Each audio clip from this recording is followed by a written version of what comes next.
Assalamualaikum warahmatullahi wabarakatuh. Selamat siang Ibu. Perkenalkan, nama saya Ricky Saputra, NPM 1974 2012 68.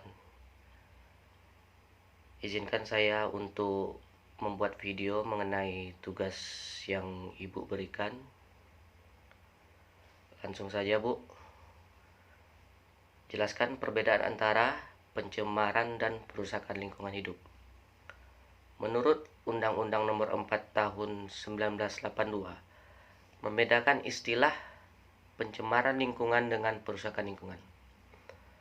Pencemaran lingkungan adalah masuknya atau dimasukkannya makhluk hidup, zat, energi, dan atau komponen lainnya ke dalam lingkungan dan atau berubahnya tatanan lingkungan oleh kegiatan manusia atau proses alam sehingga kualitas lingkungan turun sampai ke tingkat tertentu yang menyebabkan lingkungan menjadi berkurang atau tidak dapat berfungsi lagi sesuai dengan peruntukannya. Sedangkan perusakan lingkungan adalah tindakan yang menimbulkan perubahan langsung atau tidak langsung terhadap sifat-sifat fisik atau hayati lingkungan yang mengakibatkan lingkungan itu kurang atau tidak berfungsi lagi dalam menunjang pembangunan yang berkesinambungan. Yang kedua, Bu, hubungan pembangunan dan lingkungan hidup. Lingkungan hidup merupakan sebuah kesatuan dari lingkungan alam hayati, non-hayati, lingkungan buatan, dan juga lingkungan sosial. Unsur dari lingkungan hidup adalah lingkungan biotik, lingkungan abiotik, dan juga lingkungan sosial budaya. Pembangunan adalah suatu proses untuk mewujudkan kemakmuran masyarakat dan dalam pelaksanaannya sangat memperhatikan mengenai dampak lingkungan.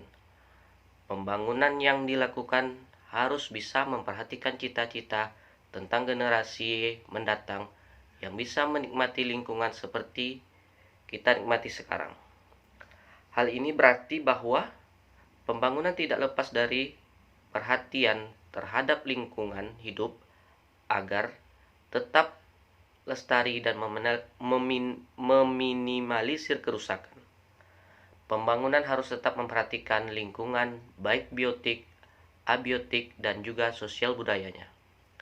Dengan memperhatikan kelestarian lingkungan, maka harapannya adalah kehidupan generasi mendatang akan tetap bisa menikmati lingkungan seperti sekarang dan akan lebih baik lagi. Pembangunan tidak pernah lepas dari perusakan terhadap lingkungan. Namun, jika dalam perencanaannya bisa dilakukan dengan matang, maka kerusakan bisa lebih diminimalisir. Ketiga, sejarah peraturan perundang-undangan. Melihat sejarah pembentukan undang-undang di Indonesia, khususnya sebelum perubahan Undang-Undang 1945, serta sebelum ditetapkannya Undang-Undang Nomor 10 Tahun 2004, terdapat berbagai ketentuan yang dijadikan dasar hukum dalam proses pembentukan undang-undang. Di luar yang disebut dalam Undang-Undang Dasar, yang berlaku saat itu adalah Undang-Undang 1945 pra-amandemen. Sejarah perundang-undangan dapat dikemukakan bahwa sejak proklamasi 17 Agustus 1945 hingga periode sekarang, setidaknya sudah 4 kali Indonesia mengalami pergantian undang-undang dasar, yaitu Undang-Undang Dasar 1945, Konstitusi Republik Indonesia Serikat, Undang-Undang Dasar Sementara Republik Indonesia, Undang-Undang Dasar Negara Republik Indonesia tahun 1945 amandemen. Dengan 4 kali perubahan tersebut, Undang-Undang 1945 sebelumnya tidak secara lengkap menjelaskan tentang proses pembentukan undang-undang, melainkan sekedar menegaskan bahwa Presiden memegang kekuasaan membentuk undang-undang dengan persetujuan DPR. Mengenai proses pembentukan undang-undang, hanya disebutkan bahwa rancangan undang-undang yang tidak dapat persetujuan DPR tidak boleh diajukan lagi pada masa persidangan berikutnya. 4. Asas-asas lingkungan hidup. Asas-asas lingkungan hidup terbagi ke dalam 14 macam asas, yang mana dari ke-14 macam asas ini tersebut dikelompokkan menjadi 4 jenis asas. Di antaranya asas sumber daya alam, mulai dari asas pertama sampai kelima. Asas keanekaragaman, yaitu asas ke-6 sampai dengan 8. Asas stabilitas ekosistem, yang di dalamnya terdapat asas 9 sampai asas 12. Dan kemudian asas populasi, yaitu asas 13 dan 14. Untuk dapat kita lanjutkan, asas yang pertama berbunyi itu, semua energi yang memasuki sebuah organisme atau hidup, populasi, ekosistem dapat dianggap sebagai energi yang tersimpan atau terlepaskan. Energi dapat diubah dalam bentuk satu ke bentuk yang lain, tetapi tidak dapat hilang, dihancurkan atau diciptakan. Asas kedua, tidak ada sistem pengubah energi yang betul-betul efisien. Asas ketiga, materi, energi, ruang, waktu, dan keanekaragaman semuanya termasuk kategori alam. Asas keempat, untuk semua kategori alam, kalau pengadaannya sudah mencapai optimum, pengaruh unit kenaikannya sering menurun dengan penambahan sumber alam itu sampai ke suatu tingkat maksimum, melampaui batas waktu maksimum. Ini tidak ada nada yang menguntungkan lagi.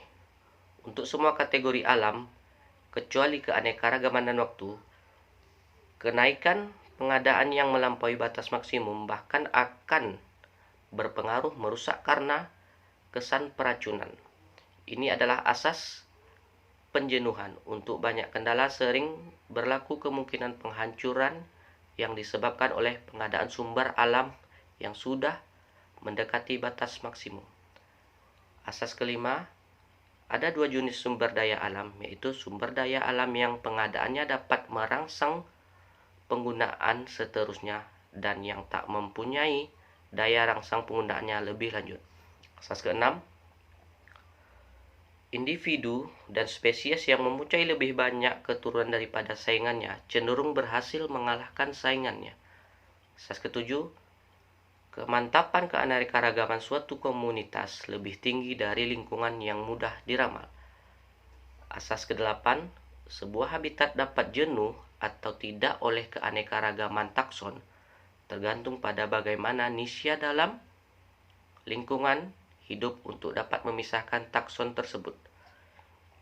Asas kesembilan, keanekaragaman komunitas apa saja sebanding dengan biomasa dan produktivitas. Asas ke-10, pada lingkungan yang stabil, perbandingan antara biomasa dan produktivitas dalam perjalanan waktu naik pada mencapai sebuah asimptot. Asas ke-11, sistem yang sudah mantap mengeksploitasi sistem yang belum mantap. Asas ke-12, kesempurnaan adaptasi suatu sifat atau tabiat bergantung kepada kepentingan relatifnya di dalam keadaan suatu lingkungan. Asas ke-13, suatu lingkungan yang secara fisik mantap memungkinkan terjadinya penimbunan keanekaragaman biologi dalam ekosistem yang mantap dan kemudian dapat mengalahkan kemantapan populasi. Asas keempat, derajat pola keteraturan naik turunnya populasi bergantung kepada jumlah keturunan dalam sejarah populasi sebelumnya yang nanti akan mempengaruhi populasi itu. Demikian Ibu penyampaian video saya terkait tugas yang Ibu berikan. Lebih dan kurang saya mohon maaf Ibu. Wassalamualaikum warahmatullahi wabarakatuh.